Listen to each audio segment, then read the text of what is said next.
Probablemente ya escuchaste del reciente escándalo de las nominaciones al Premio Ariel, y si no, te lo voy a decir muy en breve antes de continuar con las 5 propuestas que, desde mi muy particular punto de vista, podrían mejorar el proceso de votación y por lo tanto el prestigio que este premio da. Hace pocas semanas se anunciaron las nominaciones al Ariel y muchos se vieron sorprendidos cuando en algunas categorías solo había 3 nominados cuando usualmente suelen ser alrededor de 5. Varios miembros de la comunidad protestaron, a lo que la academia en su momento contestó que esta diferencia en las nominaciones se debía a que había una brecha significativa de votos entre los 3 punteros con los demás contendientes. Después, ante la presión, la academia rectificó y anunció a los nominados adicionales para completar las categorías.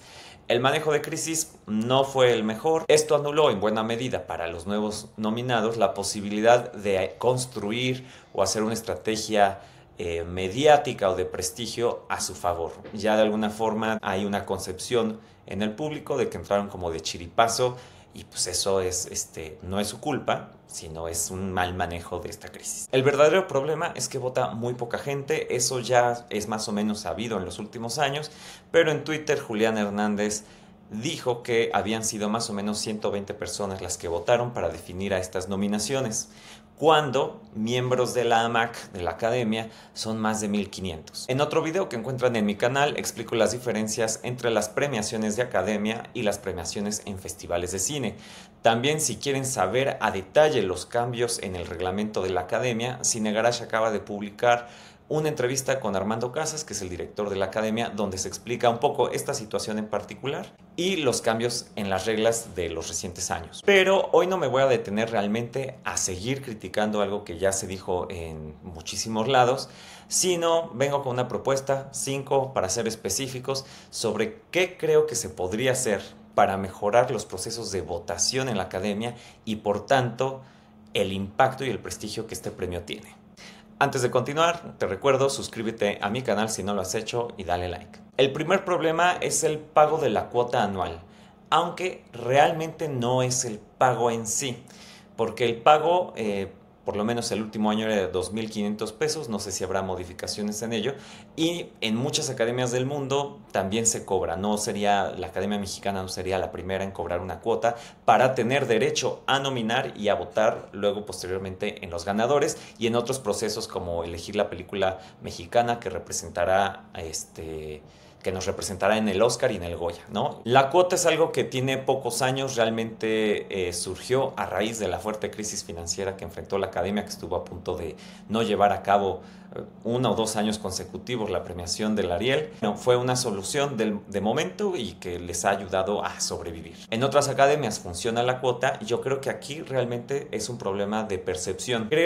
Aunque he visto esfuerzos en las redes sociales de la academia a lo largo de estos años, creo que falta comunicar de forma clara y constante cuáles son esos otros beneficios que sí los debe haber, y los hay, los han comunicado, de pertenecer a la academia más allá del premio Ariel. De momento me parece que casi todo mundo ve a la academia únicamente como la entidad que entrega el Ariel, aunque tiene labores durante todo el año y hace muestras y ciclos y otro tipo de cosas también a nivel legislativo. Pero todas estas cosas casi siempre pasan desapercibidas. Lo que creo que sucede es que la gente, los miembros de la academia, una gran parte por lo menos, no tiene muy claro ¿qué son esas otras cosas que hace la academia? Como que solo se relaciona que tu cuota está sujeto a la posibilidad de votar en los Arieles y de ser nominado o ganador. Entonces creo que muchos no pagan esa cuota si en ese año no tienen un proyecto que esté inscrito, no le ven el beneficio directo. Sería lo ideal para que la gente pagara la cuota, que si ese año no tiene una película en concurso, decidiera pagar porque sabe qué es lo que le beneficia de que esta academia siga existiendo, que lo tenga súper claro. Pero para que la gente lo tenga muy claro en su mente, hay que estarlo comunicando constantemente, todo el tiempo. No pueden ser pequeñas campañitas de pronto en redes, tiene que ser algo continuo y de preferencia en el mayor alcance posible. Obviamente hay una cuestión de presupuesto que es sabida por todos, de que será difícil pagar medios más grandes, pero bueno, en cuestión de alianzas o estrategias de cómo usar mejor ese presupuesto en comunicación para llegar a ciertas partes, creo que vendría muy bien. Algo que evidentemente no abona es que la crisis de distribución y exhibición que tiene el cine mexicano es escandalosa, abrumadora, es muy visible. Entonces, la academia está enfrentando un poco eso. Todas sus batallas, quizá de índole legal o de estrategia, a lo mejor son esfuerzos chicos o quizá hasta notorios, pero no tienen el bombo y el platillo que tiene la crisis de exhibición y distribución, que los cineastas la tenemos aquí encima viéndola. Entonces, ¿cómo pueden hacerle en términos de comunicación para que también veamos el beneficio de que esto crezca y sea más fuerte, para que pueda ayudarnos a balancear el panorama? Creo que batallar contra eso es un reto súper grande, no digo que sea algo fácil de hacer, pero háganos ver de forma más constante y clara qué ganamos cada año pagando esa cuota sin tomar en cuenta el Ariel. Obviamente, si ya uno paga por lo demás, será más fácil que haya más gente votando en los premios. Mi segunda propuesta es compartimentar mucho más la votación. Como lo mencioné en mi video anterior sobre festivales y academias, en el Ariel se inscriben en un año flojo en estos tiempos 150 películas, pero pueden llegar a ser 170, 180. Eso, para que una persona alcance a ver todo, es prácticamente imposible, porque además el periodo de visionado es como de 2 meses. Entonces, entre que tienes que trabajar para pagar la renta o para pagar la cuota al Ariel, y además encima verte 180 películas, es una tarea casi imposible.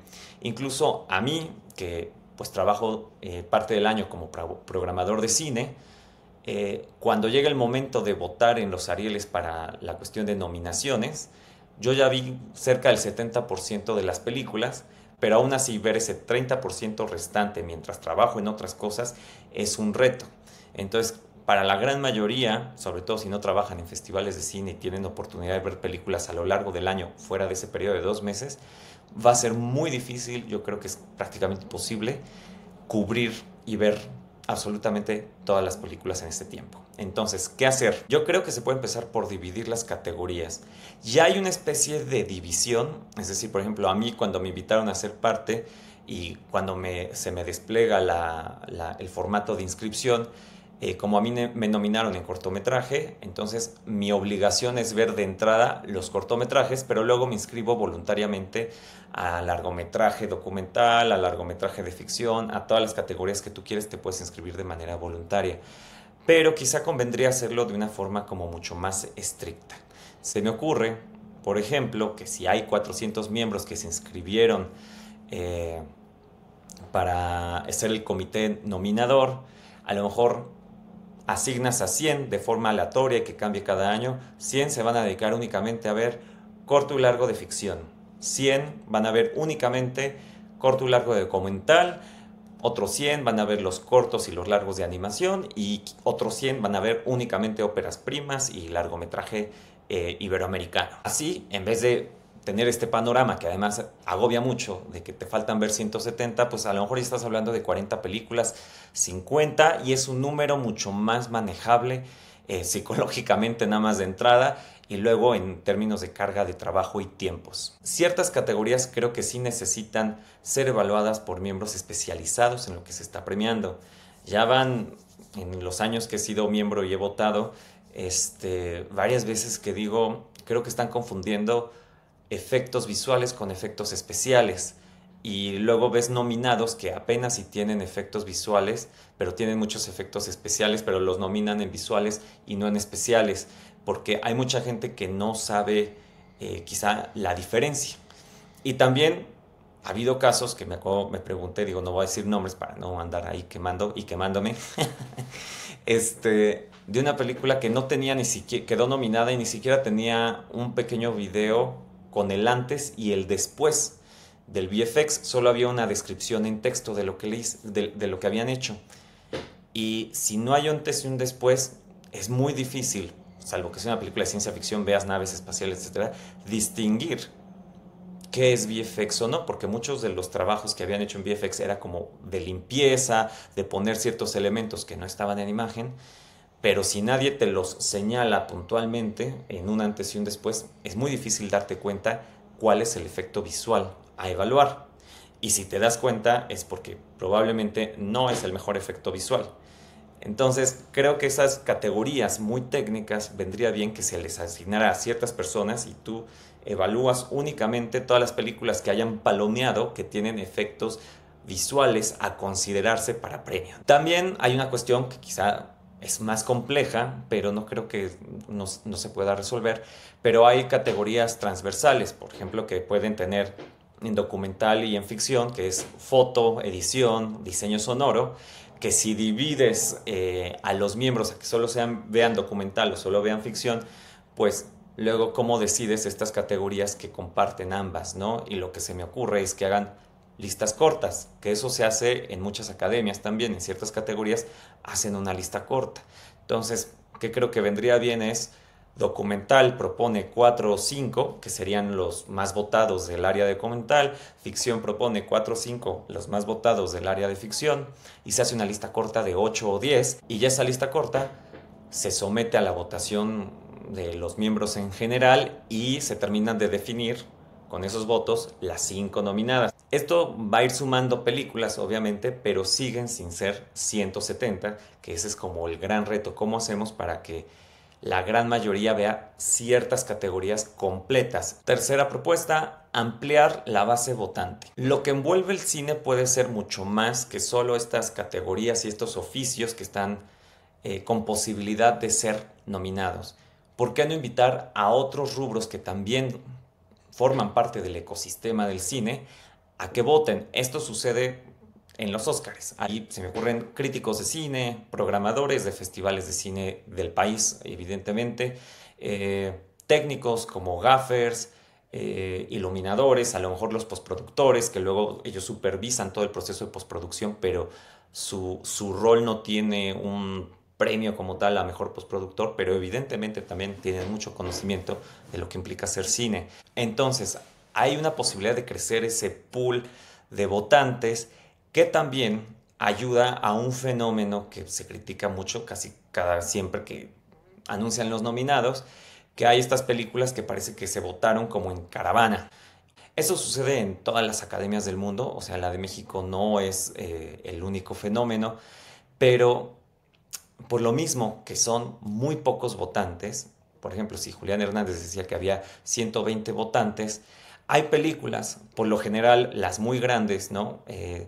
Que suelen contratar a gente con ya cierto perfil o cierta carrera en la academia y quizá tienen 25 o 30 personas que votan en estos premios, de 120, 25 o 30, pues obviamente votan por la película en la que participaron y a lo mejor votan como por ellos y por todos sus amigos. Eso es normal, pasa en todos lados, pero si solo tienes 120 votantes, pues tener 25 o 30 miembros que votan en tu película te asegura tener como 15, 20 nominaciones. La percepción pública se premian entre cuates. Entonces va en detrimento del prestigio del premio no tener una base votante grande, porque van a pasar estas cosas una y otra vez. Si votan 1000, pues ya 25 de 1000 no hacen realmente una diferencia sustancial, ¿no? Entre más votantes haya, se diluyen mucho este tipo de dinámicas. Entonces, las nominaciones van a ser menos erráticas, tendremos menos empates, porque los empates son señal de que vota muy poca gente. Hemos tenido años con 7 nominados. Eso quiere decir que por lo menos el quinto, sexto y séptimo tenían la misma cantidad de votos. Cuando hay muchos votos, esto es muy improbable. Que suceda 2 o 3 veces al año y luego que suceda varios años es súper improbable. Entonces sí estamos hablando de muy pocos votantes. Si llegamos a tener más, hay una tendencia estadística que solita va a ir definiendo y va a generar cierta congruencia en la premiación y ya pocas excepciones o pocas rarezas. Cuarta propuesta, a lo mejor esta no gusta nada, o igual las otras tampoco, pero no importa. La cuarta es reformular el nombre de mejor película. Hace algunos años se incorporó al documental en la posibilidad de ganar el premio de mejor película, porque era cierta discriminación hacerle el feo al documental como si fuera un tipo de película menor y el documental también es película. En eso estoy de acuerdo, pero ¿qué pasaría si en vez de que se llame mejor película, se llama mejor película de ficción? Así, tanto mejor película documental, mejor película de animación y mejor película de ficción estarían en el mismo nivel. No habría una sobre la otra. Esto facilitaría también la segmentación de votos. Digamos, de todas las propuestas es a lo mejor la más sencilla de implementar, aunque sigue habiendo estas aristas en las categorías transversales, ¿no? Pero, insisto, listas cortas ayudaría mucho a conformarla y sobre todo para la gente va a ser mucho más claro de qué le da tiempo de ver en vez de inscribirse a todo así en general. Quinta propuesta que tiene que ver un poco con lo que sucedió este año en los Arieles en relación a que había una diferencia abismal entre los tres punteros y los que siguen. No sé qué pasaría, digo, todas estas son propuestas para que los analice quien quiera o los comenten ustedes directamente aquí en el feed o etiqueten a la academia si se les ocurre algo más. Eh, pero, ¿qué pasaría si se establece que el mínimo de votos a tener es el 3% para asegurar una nominación? Es decir, no solo son los 5 primeros, sino que esos 5 deben de tener por lo menos un 3, 4 o 5% de votos para que se considere la nominación. Si esto está súper claro desde el inicio, desde que uno inscribe, entonces ya también sabes que si de pronto hay 3 nominados o 4 nominados, en vez de los 5, pues es porque tuvieron por lo menos algo representativo de votos y no uno o dos como ahora es la percepción pública después de lo sucedido y que es muy injusto hacia quienes quedaron nominados en esta segunda instancia. En fin, ¿ustedes qué opinan? ¿Qué propuestas tienen? Quizás son miembros de la academia y se saben algunas reglas que invalidan lo que propongo. En fin, pónganlo aquí abajo, los leo. Y bueno, si quieren más videos sobre este tipo de situaciones de cine en relación a las premiaciones, que es lo que he estado haciendo últimamente, o también video reseñas, suscríbanse a mi canal y denle like.